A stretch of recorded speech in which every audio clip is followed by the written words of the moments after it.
I'm Ken Macco from Forest Hill, Maryland, supporter of the Manchester United.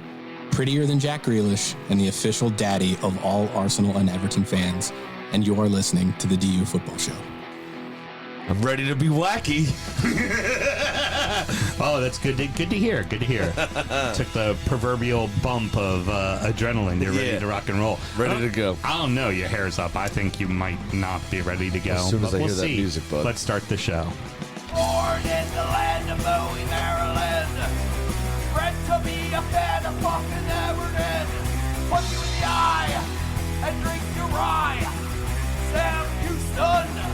Sam Houston? Arsenal fans have another Sam.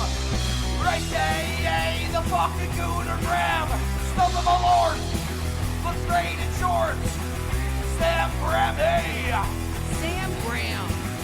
Fucking United!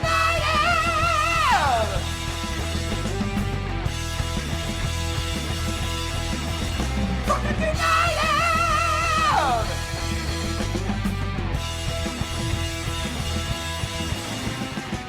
Hello and welcome to DU Football Show, a completely biased recap of the English Premier League as told by two common American schmucks. I am your host, Sam Houston, and across the way from me, inspecting the old Unt mug, and it looks like there's some trouble going on in paradise, my co-host, Mr. Samuel Graham. How we doing over there, buddy? Doing all Did you right. chip your unt? No, he would have done, not me. Mm-hmm. But looks like a lot of liquid for just condensation. Yeah, it does. So I was trying to check it for. I for know a what it leak. was. It was out in the snow, dude. It was out in the snow. Oh, okay, You're good. saying your So how unt about is you wet. wipe the... My unt is wet, Gotcha. You know? but it had this little chip here, and I got nervous it was leaking. All right, well, why don't you get the water off the table and all that good stuff? All right, don't wanna so get my those shirt of you wet. catching up now, Graham's unt is wet, cracked, and splooshing all over the table. Well, you know, I have that kind of effect on people. And, of course, on the ones and twos, we got Producer Mel. How you doing there, Producer Mel? 20 years ago. I had more lines in the first open than I've had all year. No, I needed to. Crack it. Nice and easy. I got it like that. Oh, here comes the old energy. He about to put that nicotine in his mouth. on. That sweet, sweet pouch. Yeah, I wanted to sink back into myself after thinking about you doing that to people. Well, you know. I'm glad to see you're using supporting Tucker Carlson's brand and It's not his. supporting we the figured this right wing out. agenda. We Got, live Googled, don't forget. Got a few people watching online. Shore Billy checking oi. in. Bobby the Plug. What's up, Nice. buddy? What's up, Bobby the Plug? Why let details get in the way of a good story, Mr. Graham? You support. It's just a simple lie You that support. Hold on. Do you have a Peloton? Carly has a You Peloton. accused us of lying about that forever, yet you have one. Now we do. At the I'm time, we didn't. Prove it. I'm just saying, we said you had a Peloton. You said you didn't have a Peloton, and yet you have a Peloton. At the time, we didn't. Mr. Graham, right wing podcasters like yourself are on the grift all the time and constantly lying. Sam and myself both work in the wine and spirit industry and both have a whoop. That's not. We're recording at the EU Public House just outside the nation's capital. That's what you get. can check us out wherever you get your podcast and of course streaming live every single Monday night. Should you want to chat with us, there is many ways that you can. Mr. Graham, why don't you lie to the people and tell them how they can get in touch? It's at DU Football Show on all the social media. And DUFootballShow@gmail.com to get in touch via email. So you're blowing up like Iran, aren't you? I mean, somebody got to fucking bring the energy here, Mr. Low-Key. Yep.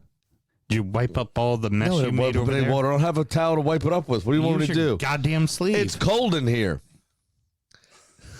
Fuck off. I'll Sam wipe it up myself over work in the the wine and spirit industry, both have a deep, hate your passionate face. love for all things distilled spirits. So is the red-blooded Americans we are. We about to have a drink in our hand throughout this show and every single show. We're almost done with the first half of the Whiskey Advocate Top 25. Mr. Graham, what are we drinking tonight? All right, this is the Bardstown Bourbon Company's collaborative series, Ferrand 2 Cognac Cask Finished. The 2025 release. This comes to you at 111.8 proof and should run you around $140, and those stats are both absolutely correct. The panel gave it a 94, and it is a blend of straight bourbons. All right, David Fleming is the one that wrote your blurb here today Okay. from the Whiskey Advocate. And he said, Bardstown second collaboration with Cognac House Maison Ferrand. This one is a blend of 9, 11, and 12-year-old bourbons and a 6-year-old rye. Masterfully finished for 15 months in Ferrand's French oak cognac barrels. Spicy oak, vanilla cream, and anise on the nose. Then an expansive palette of pear, apricot, and vanilla. Great texture and integration, finishing with cinnamon cake, cafe au lait, and spice. Very cognac-y. I get the anise big time. On the nose. It is a little bit of spice. Cognac-y as hell. Which I like. Oh, I like as well. I like cognac.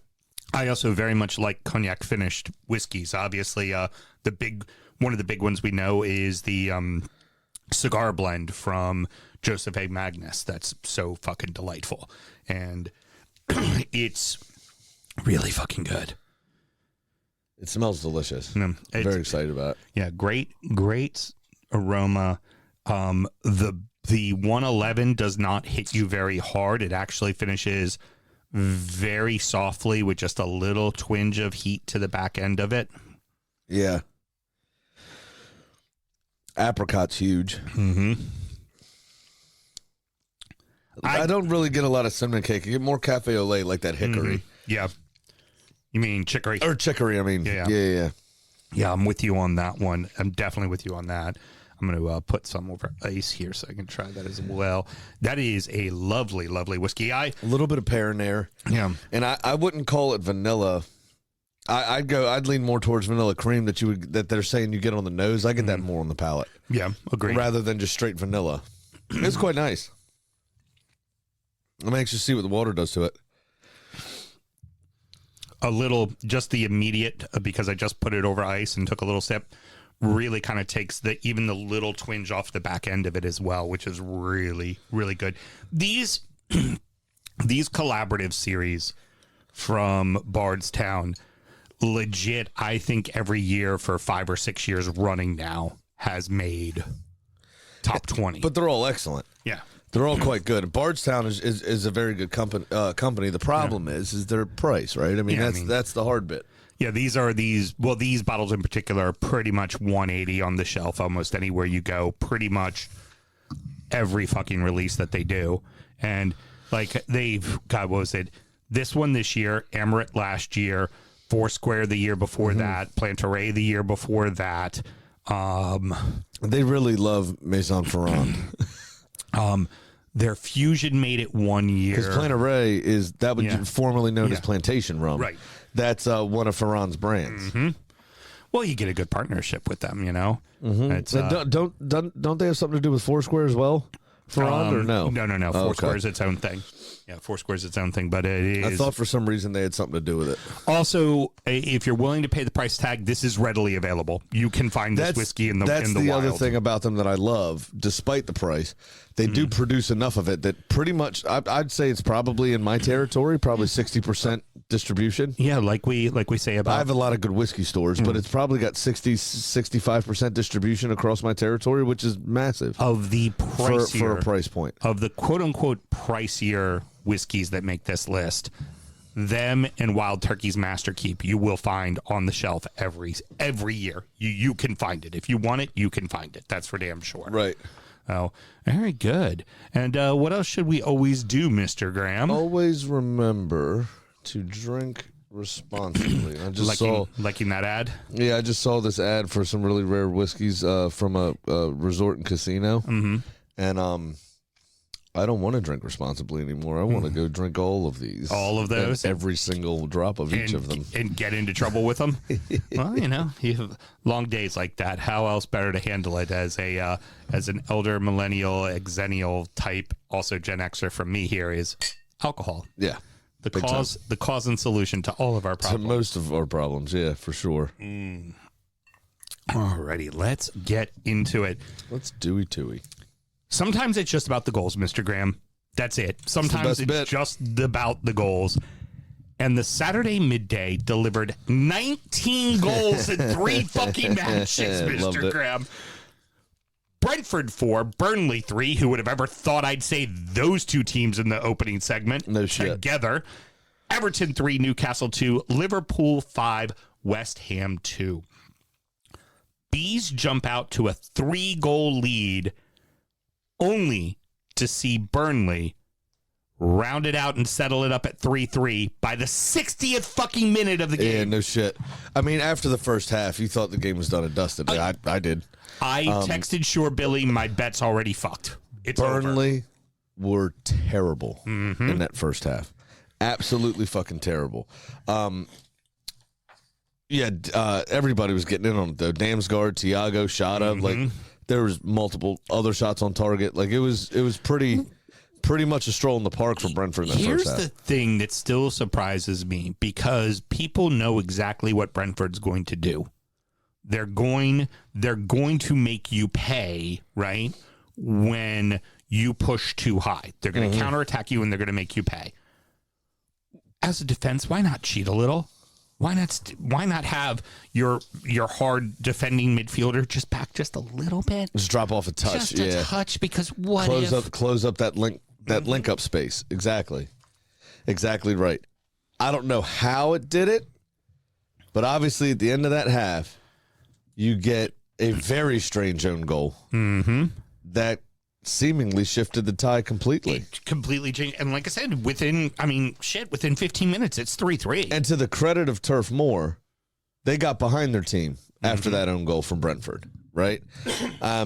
They came out in the second half, and they were level again, in as you say, just in 15 minutes through Jaden Anthony and Fleming. I think that sometimes what happens is when you're a team that's likely going down, which is the case here, right? A team that's almost definitely going down. What your fans want to see at home is fight and care. Oh, yeah, for sure. And particularly for a team like Burnley, who they've gotten used to as supporters being like, we're going to see a lot of 1-0s in our world, right? We ain't going to see the most exciting football. To then see your team deliver exciting football. Well, who was it for Wolves before went on this unprecedented run to overtake Derby? The defender that came out, and just said, "Are we going to go down as cowards, or are we going to go down at least fighting?" Right. Because we're probably going down. Right. But are we going to be remembered as the team that didn't even put up a fight? Yeah. And it seems like Burnley.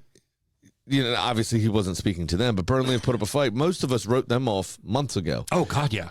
The sad part for them is they would have been just 4 points from safety after the other results of the weekend had those two VAR decisions gone their way and they won the game. Well, let's get into that first one. When we talk about the offsides rule, right, and we talk about the need for perhaps the Wenger rule. That's what I'm talking about. All comes back to Le Professeur. Well, I'm surprised. Dave Johnson, radio personality, is normally really good about putting it up. He always puts it up whenever Fulham gets done dirty because he's a big cottager. But he normally does it all the time, like if there's one. I'm surprised he didn't put it up for this one. The reason why it ultimately got ruled offsides is because it was the shoulder that was in an offsides position, and you can score with your shoulder. Yep.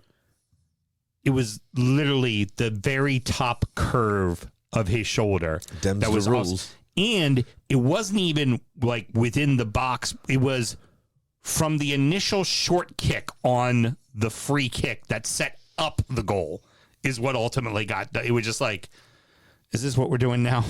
See, now I think that's bullshit.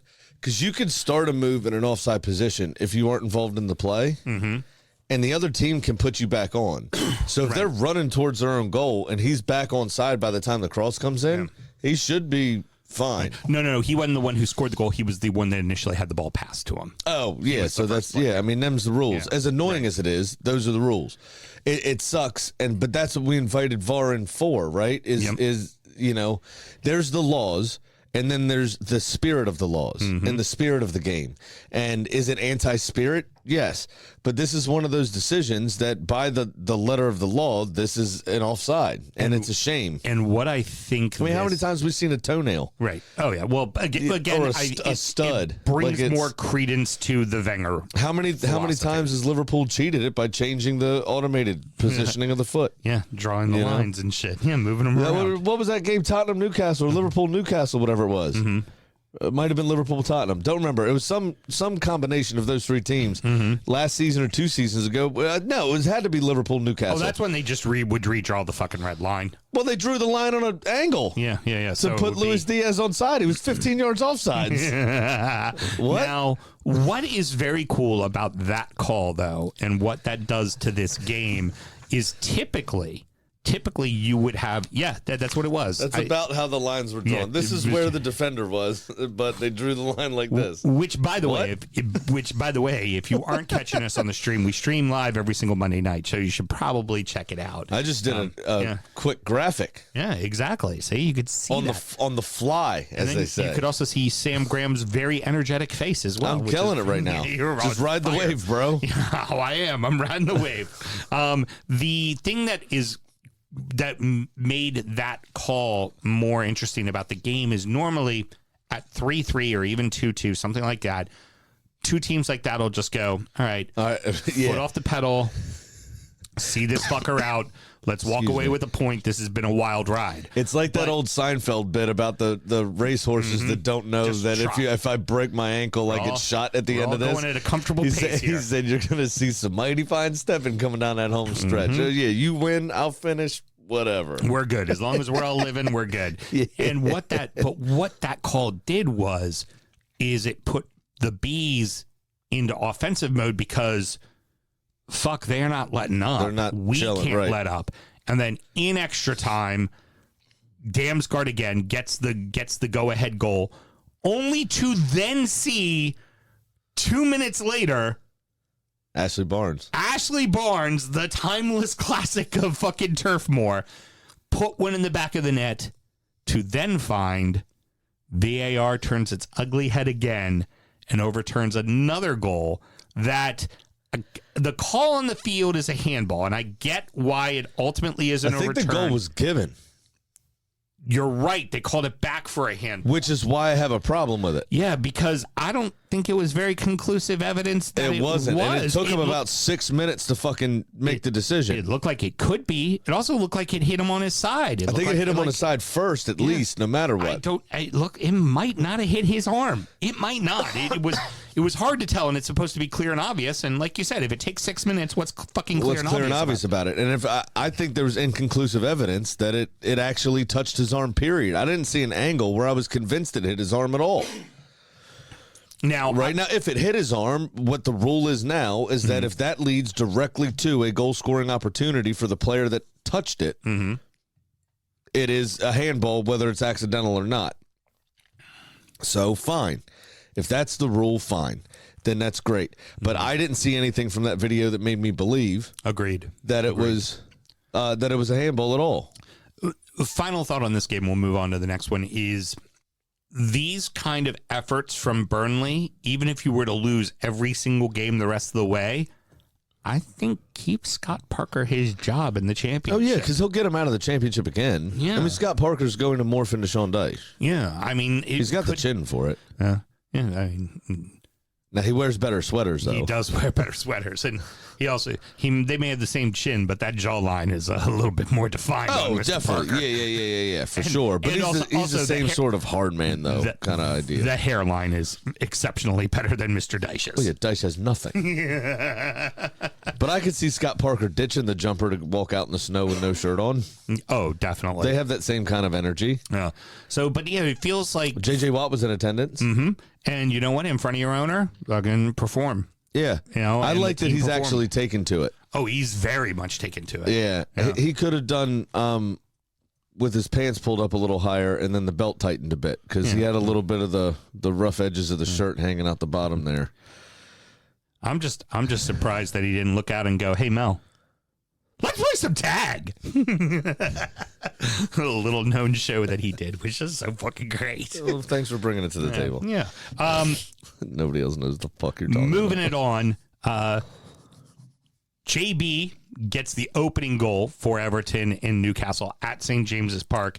And frankly, it seemed like the defense of Newcastle just wanted to let Everton do whatever they want because Ilian and Jai ran fucking buckshot on that team. Oh, I still didn't watch that fucking clip you sent me. Oh, well, that was in the second half, but it was just this little kind of one just on his left foot, like pull it over, bring it back, pull it over, bring it back, step back over it, turn around, back heel for a pass down the goal. I mean, like just no nasty. business doing it. Yeah, just and frankly, it Newcastle's defense as a whole seemed like they just looked at Everton and took one big step back. And it's like just gave them room. Why are you giving that team room? I think they are so bereft of confidence, Newcastle, at the moment, especially defensively. And they lack balance in the midfield with Guimaraes being out still. Mm-hmm. It's just not good for them at all. Like Joe Willock and Jacob Ramsey, now Jacob Ramsey ended scoring in this game.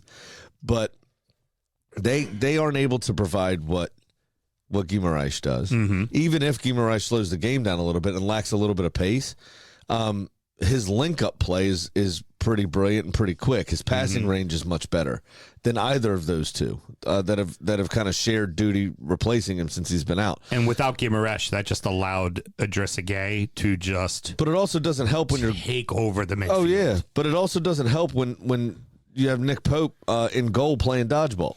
Yeah, well, that's so. Newcastle equalizes, and then within a minute. I'm talking about for Braithwaite's header. Oh, yeah. Well, that one, yeah. Moving out of the way He of it. moved out of the way completely. Yeah. Well, he successfully played dodgeball. And, it was Ramsey who got the first one, right? Yeah, that was the one that looked, it was at first called an own goal on Braithwaite, but then got reversed to be a goal because the ball was already on. It was on target, yeah. And I'm sure because it went over Pickford's arm and he was waving at it a little bit, I'm sure all the T-Rex costumes are going, but we'll get. Oh, you'll get him back. We'll get to that. But then they score the goal. Fucking minute later, on a routine shot by Dwight McNeil, Pope just coughs the ball up. Fucking Beto right there to put it away. It was really strange that should have caught it, could have caught it, but even just his momentum should have put the ball wide. Not right back into the middle. I'm very confused about how that came back. It was almost like he hit it back that way, not like... Yeah, but when they showed the angle on the highlights from behind him, his hands don't make that motion. It was really fucking strange, man. Yeah. I'm not sure the physics on it, but there might have been a glitch in the Matrix here. It was fucking weird, that. And didn't matter. Everton take the lead, go in 2-1 up at halftime. And then... I mean, it honestly looked like a glitch in a video game. Oh, absolutely. Don't you know disagree. what I mean? It's fucking weird. As a supporter, I was just kind of like, holy... What? Huh? Yeah. Like, okay. And then Beto reacted first. So he did well to get there. But, I mean, when you're as tall as he is, he only had to take 2 steps. Well, and it was also Beto who gave the pass to Dwight McNeil, kind of like back behind the goal, dropped the ball to him. He took the shot.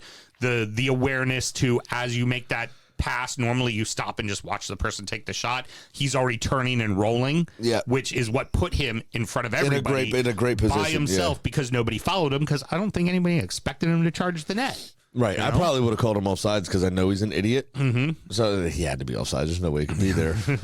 Well, and, nobody wants Everton to have nice things. And so then we go into the second half, and Hal makes adjustments, and those adjustments are working. Right? Oh, yeah. Like, they're really starting to put the screws to Everton, but also Everton has kind of put themselves in a scenario in which they're like, all right, you're going to have the ball, but Pickford ain't going to get bothered. And really... until the equalizer from Murphy, he wasn't bothered. Not really at all. He wasn't bothered at all. Yeah, and they had all the possession, but they weren't doing anything with it. It was a really good goal from Jacob Murphy as well. And then when 30 fucking seconds later, 30 fucking seconds later, Newcastle coughs up the ball. Boom. Goal. Everton. Which, by the way, if they had tried to call off the goal or say there was a penalty. So if the ball hadn't gone in the net, it would have been a penalty as well, because it was Byrne, I think it was, just essentially American football tackled Tiano Berry, which led us to... Oh, yeah. He scores with his arse! He scores with his arse! Tiano Berry! He scores with his arse! Sure, Billy just wants to point out that Newcastle defense as a whole is a whole. Nick Pope definitely has holy hands. Pope, holy, nothing? I was going to ask if this made you believe now, since the Pope delivered you a win. Yeah, no shit. I guess I got to get to service on Sunday. Huh? Yeah. But no, I mean, as soon as that goal went in, as soon as I saw it, the first thing that I thought of was the dun, dun, dun, dun. Cash Money Records for the 99 and 2000s. Tino Berry, why don't you back that ass up? Oh, it was fucking crazy. Okay. And Am I being wacky enough, Sam? yeah, you're being wacky enough. So then Newcastle now needs to throw everything at the wall, right? Try to get the win. Then there's the shot. And frankly, then there's the save. It's one of the cleanest strikes Ball I've bounces seen. out to Tonali. Tonali fucking rips I mean, it. there's been a couple this season, right? We think about the couple of Soboslai free kicks, right? Somebody I recently had a very good volley. I can't really remember, but it was just like a pure strike. It was just like, oh, it's just so beautiful when it happens. Sandro Tonali hit the absolute piss out of that ball.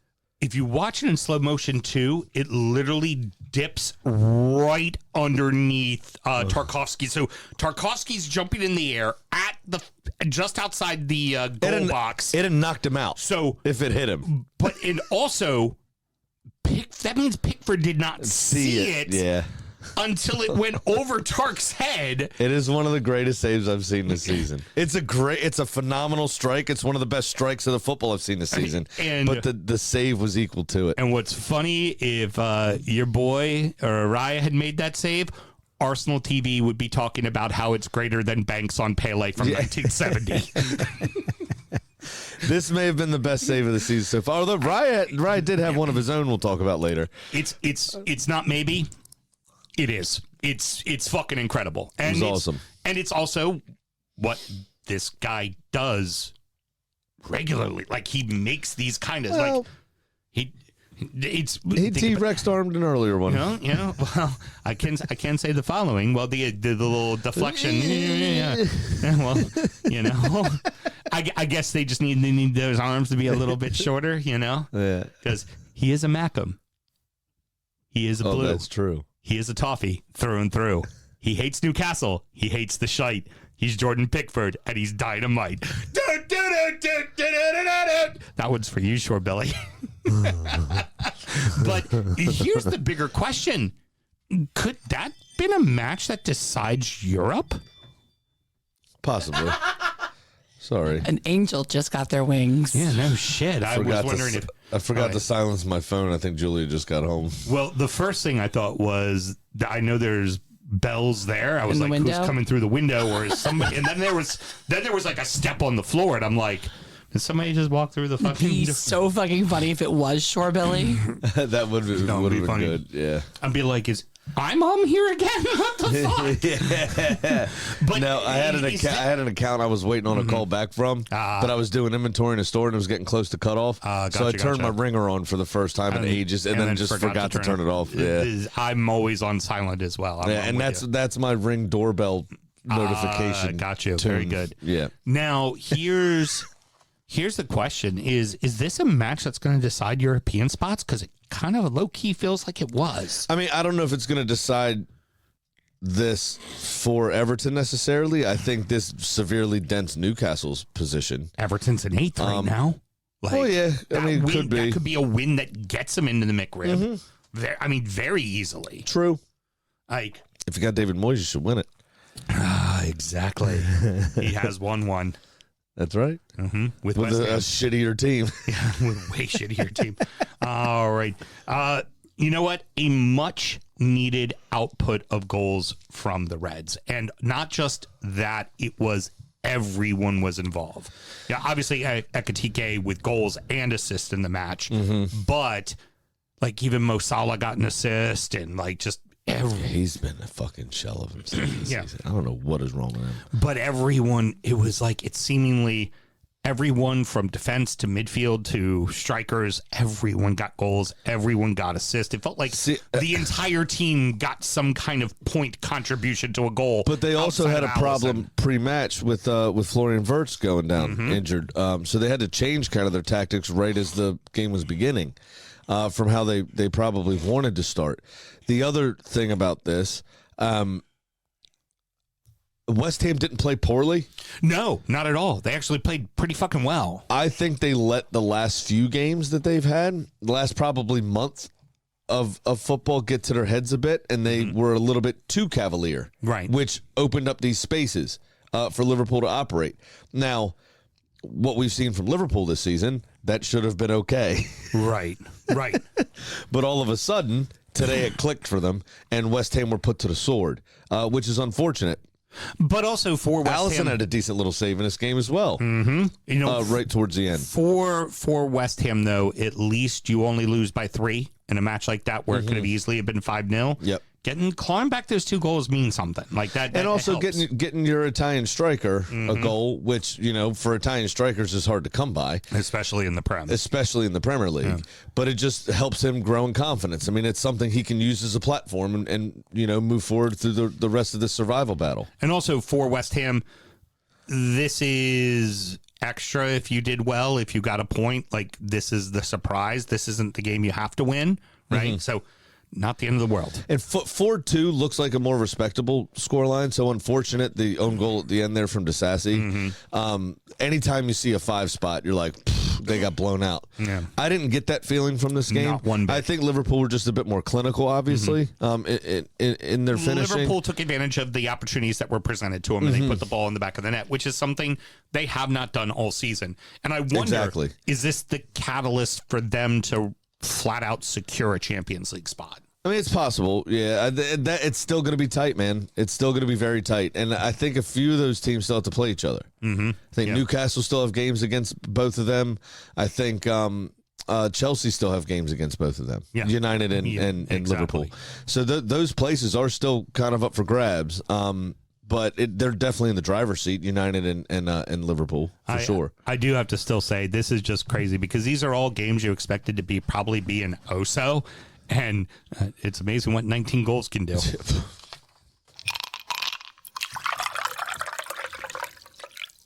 With a Black Country derby of sorts, we have an answer to 2 questions.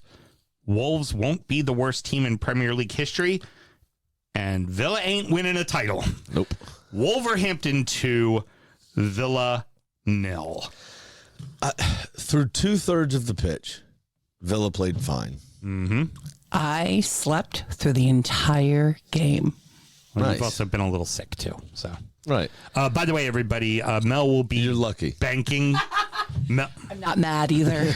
Mel will be banking her Malort. She's currently on medication. Yeah, on medication and cannot drink. So she will get her Malort in soon enough. And I mean, who knows? She's got fucking United coming up too. So might get another one. Might get a coming her double. way. Yeah, might have a double coming her way. It was just everything broke down in the final third. I think Jose Sá was only forced into like 2 decent saves. Yeah, he had one pretty decent save. Good one, and then another one that was fairly routine, but he still had to do it.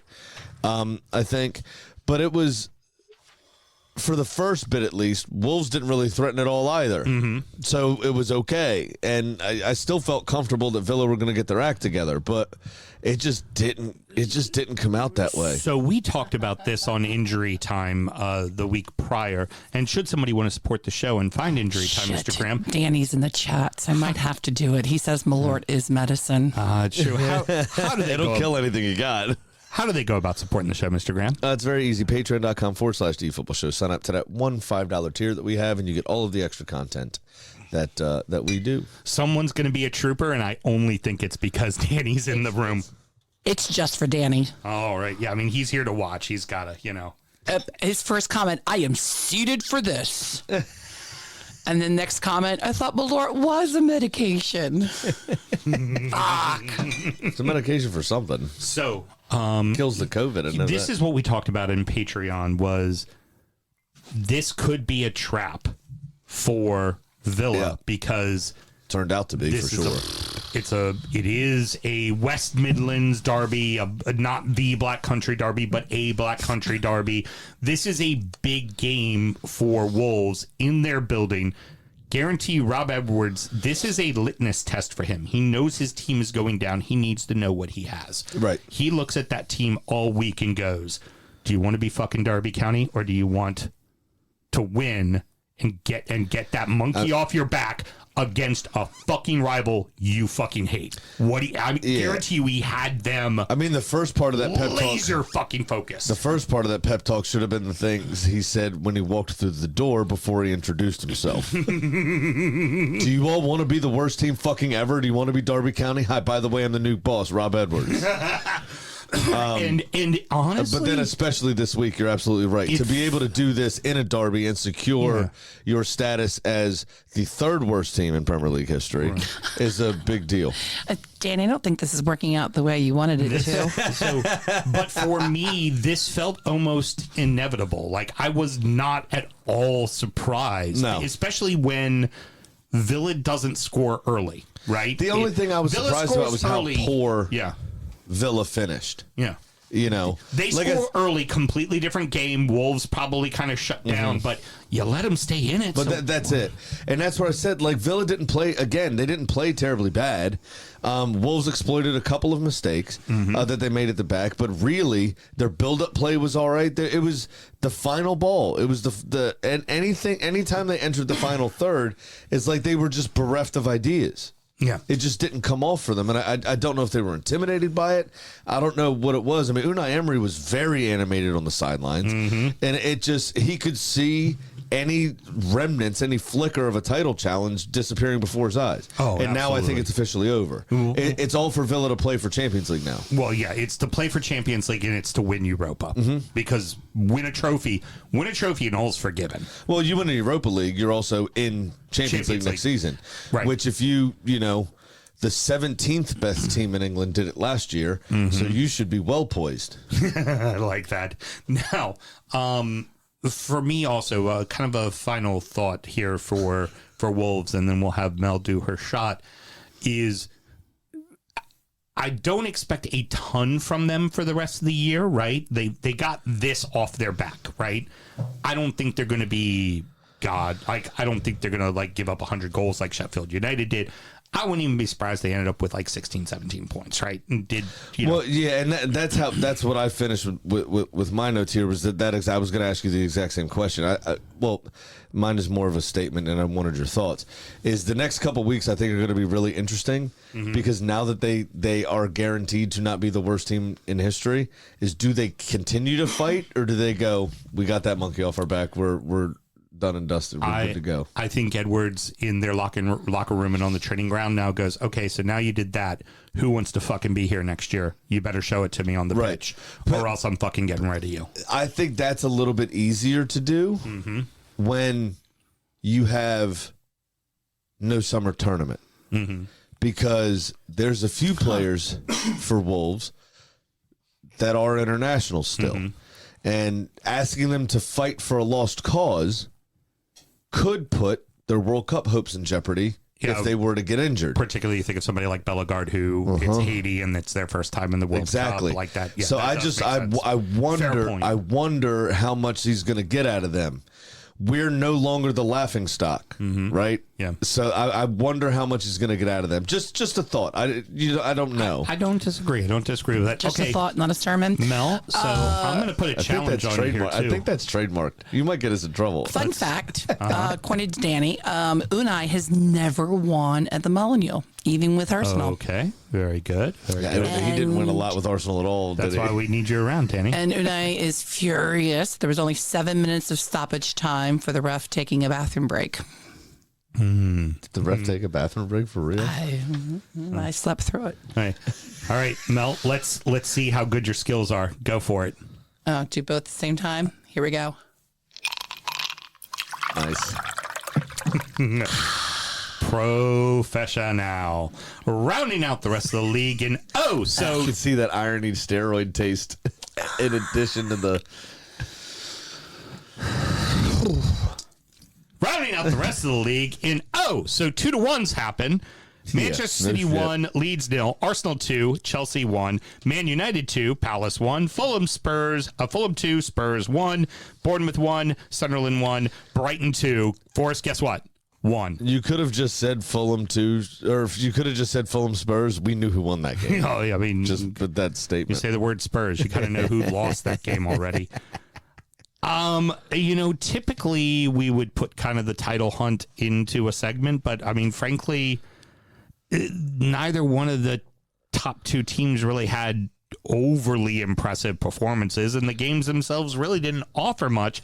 And if anything, I would say City escaped Ellen Road with a win because Leeds were the better side with better chances. Well, especially the first 15 minutes. I mean, DCL should have had a brace in the first 15 minutes. Yes, Brendan absolutely. Aronson was one-on-one with Donnarumma. And now, got Donnarumma's saved. a massive man, fair dues, but yeah. he had two options. He could have dinked it a little earlier. I think his second touch fucked him. But he also could have squared it to the on-rushing, I think it was Willie Nanto, was screaming down that left sideline. And could have played it just beyond Donnarumma, in between the covering defender, And let somebody tap it in. and have somebody tap it in. It might have been DCL, but I'm pretty sure it was Willie Nanto that was flying down that left side. City were excellent in terms of managing that foray and managing that atmosphere because it was intense. And- Ellen Road was jamming. And managing that while also rotating their squad. Exactly. It very, very difficult circumstances. I mean, I give them all the credit for getting the win, but they weren't the better team that day. Like Leeds, I think Leeds were absolutely better. I think Leeds were the better team. This is the type of shit. This is the type of performance that makes Arsenal nervous. Is despite all of those things, City managed the game very well, to be quite frank. They rely on the individual brilliance to come up with moments, right? You think of Donnarumma's save on Brendan Aronson being one of those. Yep. They rely on those things, and then out of nowhere, you get Ryan Ait-Nouri with a fantastic cross right at the death of halftime, and of the first half, rather, right before halftime, and Antoine Semenyo bundling over the line with a fairly simple tap-in. If they don't score that goal to end the first half, maybe they don't lose, but they sure as fuck don't win. I don't think they win. I really don't. I don't disagree with that at all. And that sets the stage again for the next day. It's the Leeds back to 2 points and all the pressure's on you. And you're playing a team that's been in relative form in Chelsea. Absolutely. I do real quickly want to go back to the referee sending off Daniel Farke. Yeah, I was a little confused It's by a that. bitch move. It's a bitch move. First off, I know he looks hard, but that he's the- voice, He's the topics. and he's not even in touching distance Yeah. of you yet. Are you that scared of the guy? I disagree with your call. Why are you sending me off? Referee's a pussy, is all I got to say. I mean, we saw that the old off you pop thing to fucking To Carlo. Yeah, but he's Italian, Yeah. and he's old Italian. He got that. He's got that eyebrow. that eyebrow. I'm not waking up with a horse head in my bed. Off you pop. That's not happening. You know what I Fair mean? enough. That sets the stage for Arsenal and Chelsea. Mr. Graham, would it surprise you that Arsenal scored on a set piece? So did Chelsea, Yeah, and then exactly. so did Arsenal again. Yeah, I mean, Now, I contend we would have won this game probably 4-1 if it wasn't for the referee who couldn't keep it in his pants.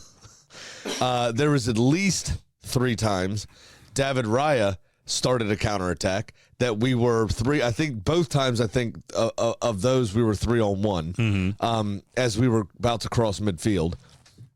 Referee blew for a foul on Raya. Somebody trying to get in his way. The other one, I think somebody pulled Saka back as Raya rolled the ball out to Norgard or whoever it was. I can't remember exactly what time of the game it was. But there were also 2 other occasions. Think about the Martinelli when he sent Pedro Neto off. He was away, got taken down, but loads of space. There's 3 players, if you watch the replay, screaming through either the middle of the right side Martinelli slides after the tackle, right?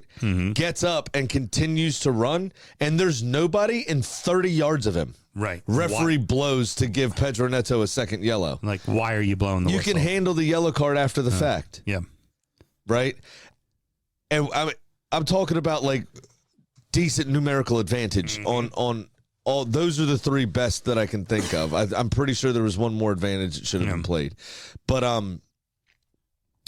my neighbor's a Chelsea fan and texted me. And I text him. I said, whoops. Yeah. What happened? Yeah. Just fucking with him. Right. He goes, yeah, pretty easy to win when the refs are in your pocket. I said, really? I said, these 4 instances, we could have won fucking 6-1, mates, on a different day if the referee did his job properly. But, we still won, which is great. I don't like giving up the set-piece goal. That's really annoying.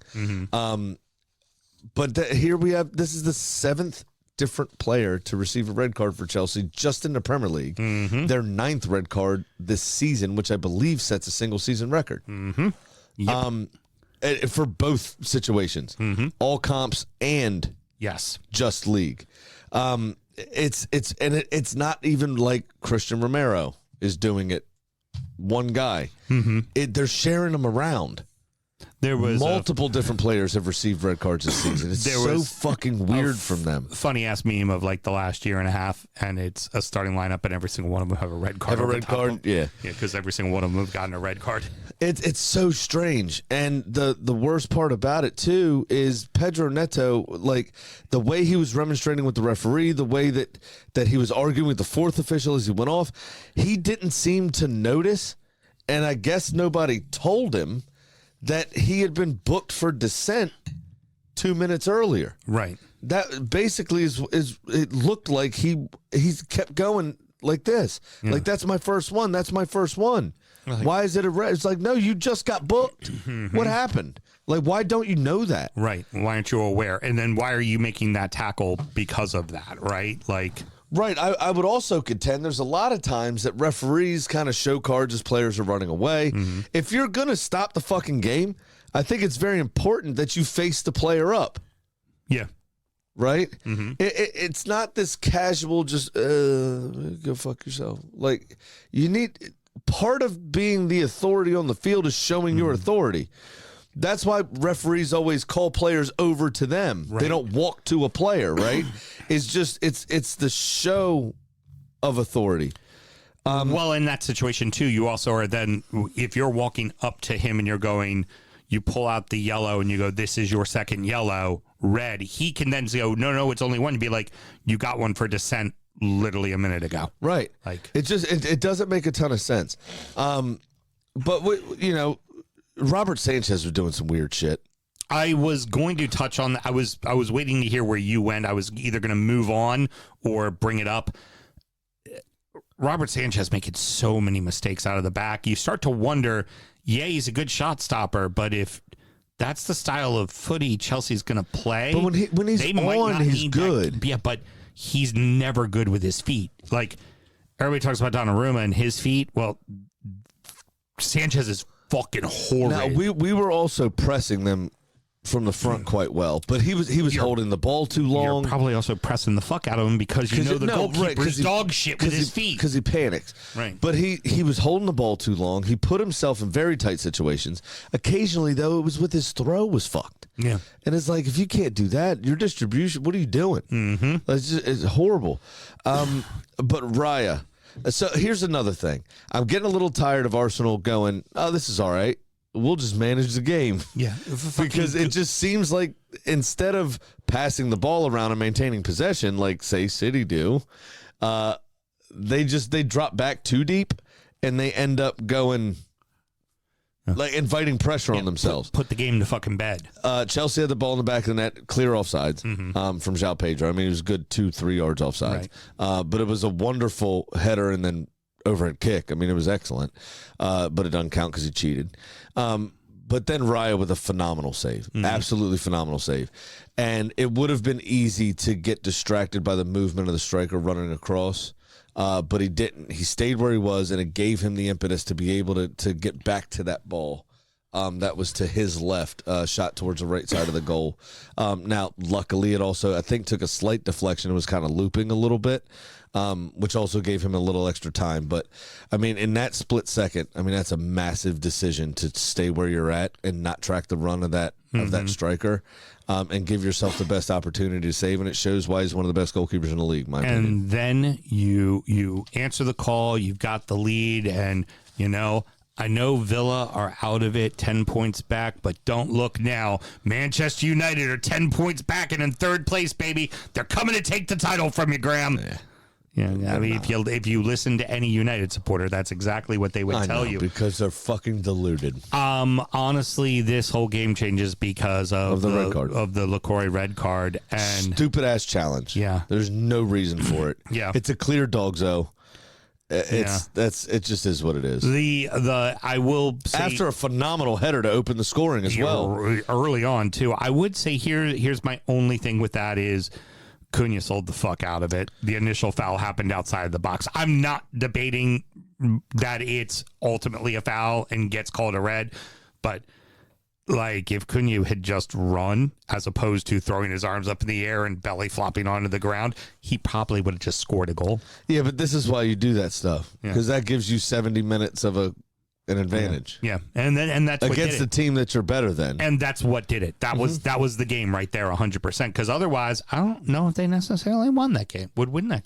It could draw it. It depends. I mean, Palace have been so weird. Right. And United were at home. I think it's entirely possible they do go on to win it, but they didn't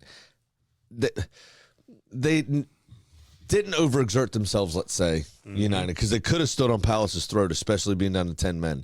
But they didn't. They were able to kind of cruise and coast through most of the game and still created chances. What I will be worried about for them, though, is losing Luke Shaw to injury, because he's actually been excellent this season and a bit of a resurgence for them. And he's just been a locked-on starter. He's played every minute of pretty much every game and never been a fucking problem. And if they have to go to a back three and he needs to play center back, he does it with fucking ease.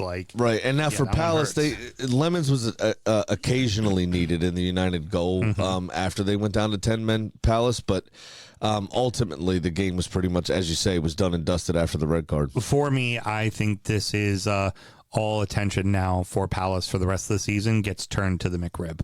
They're in all likelihood going to be safe, and I think if Glasner knows he's leaving, leave with a fucking trophy. Another trophy. Yeah. Don't forget. Do it again. Yeah. Win the second trophy in their history. Well, third, because they won the Community Shield. Win another trophy and then walk away, double finger salute, and then all of us can just look and go, look at how Palace fucked up a perfect opportunity again. They love to fucking do this as a club. Like, their organization loves to fuck shit up like this. Oh, yeah. Keeping it rolling. You need a win. Just call good old Dr. Feelgood. Dr. Feelgood, Dr. Spurs. And and this is also, let's not take anything away from Fulham. Fulham has been playing, other than the loss to Everton, they have been playing lights out fucking football. They're getting wins all the time. And when they lose, it's the Man United game where they lose in the 94th minute. They figure out ways to come back. They're entertaining. Now, the whole fucking team is going to be leaving at the end of the year. You have people like Harry Wilson running out of contract and some players really starting to age out. Tom Kearney, a couple others. But you know what fixes that? Get into Europe and get that money. That fixes everything. Fixes a lot of things. It fixes a lot of things. For sure. And this team's got a lot to play for. They absolutely do. Now, this all started for me on a team bus during the North London Derby. I don't know if you saw the clip doing the rounds, but Arsenal Academy products, ML Smith Rowe and Alex Iwobi, who obviously play for Fulham, were giving Spurs Academy product and former Spurs player Ryan Sessegnon a boatload of shit. Doing the Yorkeresh celebration as they were all watching the game on the way back from their game last weekend. They were singing some of the Arsenal players' songs. Oh, and Jesus. Sessegnon just got his hand in his head like this on the bus. It was a great clip. Very funny. and nice to know, like, those little moments, you know, like team banter is always fun, right? That's why a lot of us play sports, right? Is we love that locker room and miss that locker room. Of course. Kind of feel, right? Where we're all talking shit or making fun of each other. It's nice to know that everybody kind of knows and remembers where each other came from as well. So just them giving him that shit. I just also had to mention that to piss off the Spurs supporters.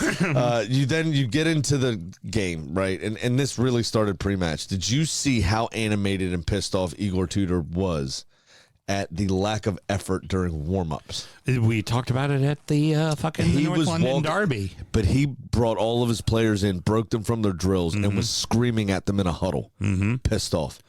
And it's no surprise to me. You practice like you play. How many times? That's one of the oldest adages that is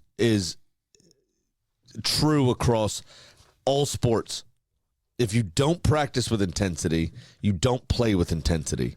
Not many people, right? Which is why it's extraordinary when they can do it. Somebody like Ronaldinho, who tried not to practice or lift weights, tried to, he'd be hung over on the treatment table getting massages to turn around and then do what he did on the field. Talk about all the Maradona's off-field problems, right? I mean, these are people in the conversation for top 15, top 20 players of all time, period. Maradona, right? Arguably the greatest. Exactly. Right. I'm not putting him down. You know what I'm saying? My point is that very few people have that switch that they can just turn it on. I have that switch very obviously. Listen to Soundcheck, patreon.com/DUFootball show. I think I've been brilliant today. That's a hoe. Not so much during Soundcheck, though. Yeah, no. I was saving it for this. Saving it for this. I'm wacky. My point is that he saw it from the start. So the fact that Harry Wilson scored 6 minutes in isn't really a fucking surprise. Right. I'm starting to think that Tudor bit off more than he can chew. I wonder if this team does not respond to Tudor's fucking head cracking that he's doing. And we may really legitimately be looking, because like they've got to play a bunch of the teams in and around it with them. They could end up like Tottenham really benefited this weekend from the other teams fucking off.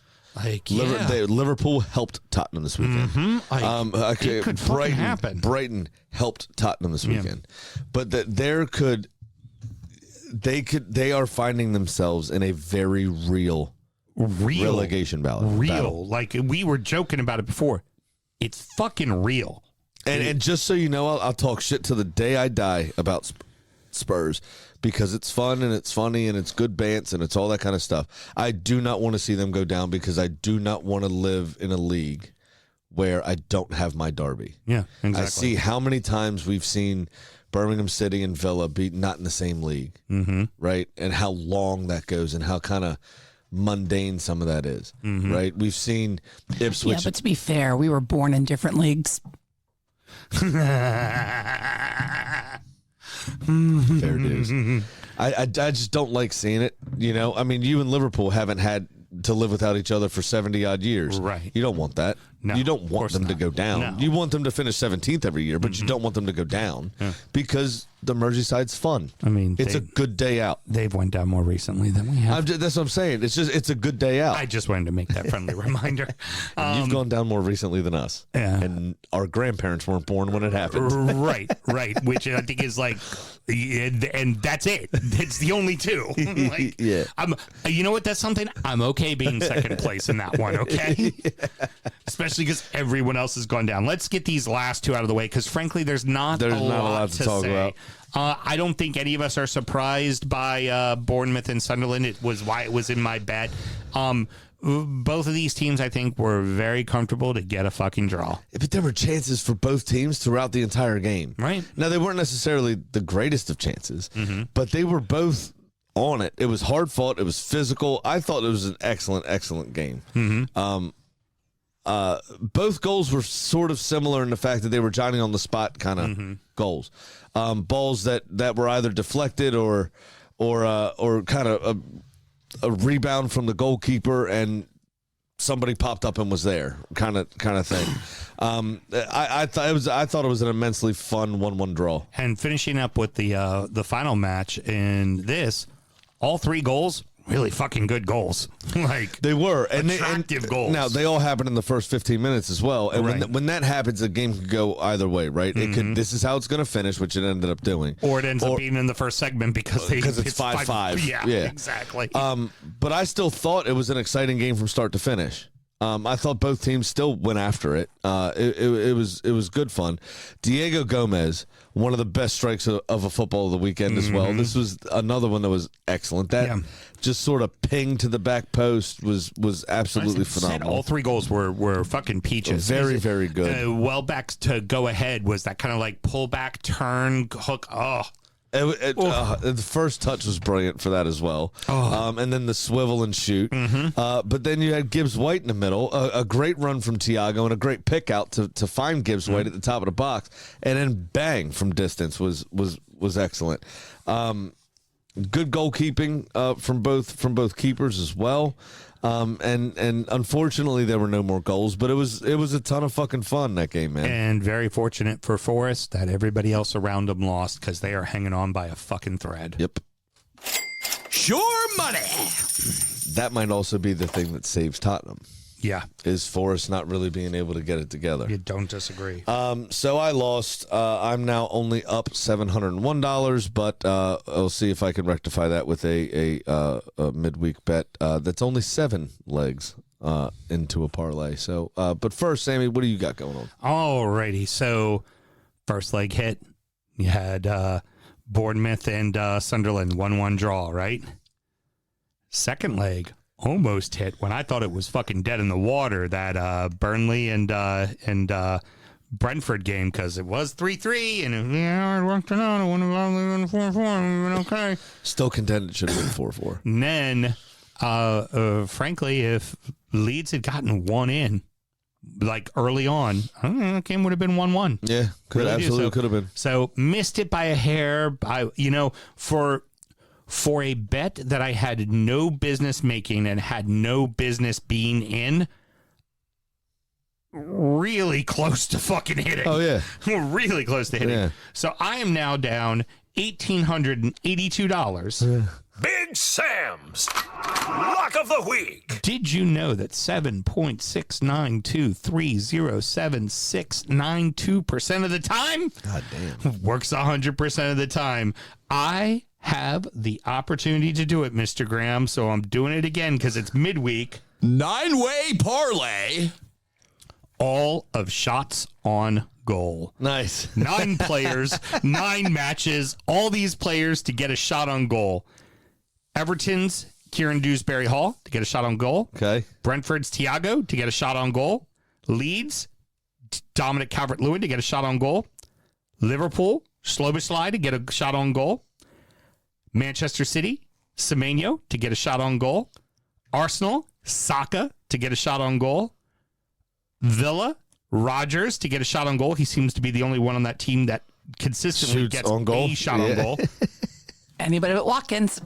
This is what helped. This is going to be an odd one. This is what helped bumped up the odds because he's doing everything else on the field for West Ham, but Jared Bowen to get a shot on goal and Brian Mbeumo to get a shot on goal.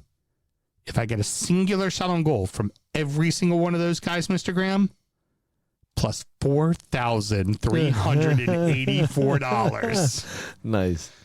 I told you, man, going for fucking broke with nothing but 9-way parlay. I might listen to this in the morning and put that in myself. Put it in as I might change it to Somerville for West Ham, and I might change mine to because Mbeumo I thought definitely would have had a shot against Palace. Didn't even muster a shot at all. Actually, listen to it tomorrow. Put that because I don't bother doing the online betting thing.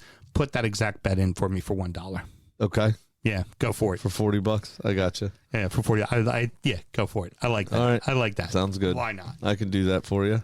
All right. I will take care of it. What are you doing, Stud? So what I've got going on here Not good gambling. is actually I think pretty good. Leeds or draw with Sunderland because they're at Elland Road and over 1.5 in that game. Because I think both teams score. I think it really ends probably 2-1, but I know they can both be a little gun shy sometimes. Got it. So I got a little nervous Money. doing over 2.5. Liverpool to beat Wolves, Arsenal to beat Brighton. So 2 big away wins for both of them. Over 1.5 in Bournemouth Brentford. Okay. Again, I think this is a both teams to score sort of situation. 1-1, 2-0. Yeah. At least. Now, two teams that don't really score a shit ton of goals. Mm-hmm. But I'm punch drunk from Saturday. Everton versus Burnley over 2.5. Not good gambling. I'm not doing a winner. I'm not doing anything else. But I'm a little punch drunk from Sunday, and I want to see it happen. Over 2.5 in Everton Burnley at the old Hill Dickinson. Dude, they shot their nut this weekend. It's going to be a 0-0 draw. I know. Baby. It's going to suck. This is going to be the leg that loses it, but it's also the leg that kicked me odds up a bit. You heard. Very good. All right. So I think it'll be fun. It's not it. Oh, okay. Sir. Okay, sorry. City to beat Forest. Oh, okay. Pretty much guaranteed. That gives me plus 1134. Get it the fuck together, Sam. I hope you're talking to yourself. I was Because that if you time. counted, that was only 6, and I told you it was 7 to begin with. You Cheers, expect me to pay mates. attention to you when you never pay attention to me? That's going to wrap it up, What? boys and girls. Yeah, exactly. That's going to wrap it up, boys and girls. Mr. Graham, any parting words? We're going to leave a lot of the other shit again because I need to take this opportunity to just thank everybody that turned up over the last week for one of our friends and part of the DU parish, one of the lovely people in this foul jamboree. We raised $800 so far. I am going to leave it open until Wednesday at midnight because I got 3 late submissions on Sunday after I had already purchased the gift card Saturday morning. right. Like we said we were going to. Exactly. And I posted, as promised, it's all in the comments of that post. It's my Venmo code on the closed group. Which is great because it means not only do they not listen to the show, our quote friends, some of them financially support the show. They also then don't look at the post in the closed group that Mel pinned to the top of the, like, thank you guys. Thank you for your generosity, but thanks so much for paying attention to us. We really, this is an ego-driven thing doing a podcast, and that's quite a kick to the nuts. So we will be buying a secondary gift for $150 at this stage. If there's anybody else that would like to donate, I'm more than welcome to accept those donations. After Wednesday at midnight, I will be sending you your money back. Right. I can't do this forever. No. So, but I just wanted to seriously to thank everybody for turning up. And at some point, I'm sure we'll get permissions to share, and we'll make sure everybody knows the full extent of what happened. But for now, I think we're still remaining anonymous at this stage. I spoke with that person very briefly. They were incredibly touched and very appreciative of the family just looking out for them. And I just said, hey, that's what we do. That's what this game is. We all support one another. We all might give each other shit constantly, but we always support one another. And then I also informed them that there would likely be an effort when they were comfortable with it from the entire Baltimore football supporting community as a whole that would like to do a donation in a charitable donation in their child's name, to help with those things. So exactly, and so there will be something like that as well. But in the meantime, we did exactly what we wanted to do, which was take care of the family as best we could. And what do? You make a casserole and you take it to their house. That's what you used to do. That's the way people do. And then what you do here is it's a Grubhub card. It's here. This is one less thing you have to think about. And you don't even have to go food. speak to anyone. You don't have to. You can just order food online, and they put they it can leave it at your door, and you don't even have to talk to a human being. Because I know I wouldn't want to. Nope, not one bit. Knowing what I know. But I want to quick shout out to Brad again for bringing it to our attention. Crystal Palace Brad for bringing it to our attention, and a very, very sincere thank you from said person. Obviously, you spoke to them, to everybody, but from us, for people in this community, in our community, of this family and of this parish that just trust us, Mm-hmm. that just knew something was wrong, Yeah. even though we couldn't give information, and just believed in it. And like I said, there's some people that are closer to us, obviously, than others. So for transparency purposes, I did do all the screenshots I promised in the comments of that post, Right. to make sure everybody knew that it was legit. But I want to say thank you from the bottom of my heart that you all turn up the way you do, and we couldn't thank you enough. And it just makes me proud. Sincerely, you guys fucking rock. We love you. We love you. We love you all, and that's how we come proper, and that's what we do, right? That's what we do here. That's what this whole show's fucking about, is being there for one another. Taylor Thompson wants to point out that you boys deserve some credit. You built this family. Yeah, it's true. Yeah. All we do is talking to microphones like a couple of fucking assholes. That's it. Yeah. I mean, That's what we do. It is what it is. So patreon.com/DU Football Show. Sign up to that $5 tier to support the show itself. If you want, you get all the extra content. You got the DU Drip Shack. You could buy some merch. You got some other ways. Drunkard United FC on Facebook to find the closed group. And now that all the sappy shit is done, Mel, push the buttons. Fuck off. Excellent, because then again, Mr. Graham didn't fucking listen to me because I haven't had a chance to say next up is TU does EFL. Don't worry about it. We're talking about the off. rest of the league, and then he's already plugged the fucking injury time. So until next week, everybody. Thanks for listening, Mr. Graham. Good night. Yeah, but you're wacky. I'm wacky. Born in the land of Bowie, Maryland. Bred to be a fan of fucking Everton. Punch you in the eye and drink your rye. Sam Houston. Sam Houston. Arsenal fans have another Sam. AKA the fucking Gooner Graham. Stump of a lord. Look straight in shorts. Sam Grammy. Sam Brown.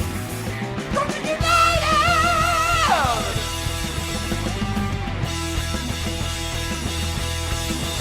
Brooklyn United!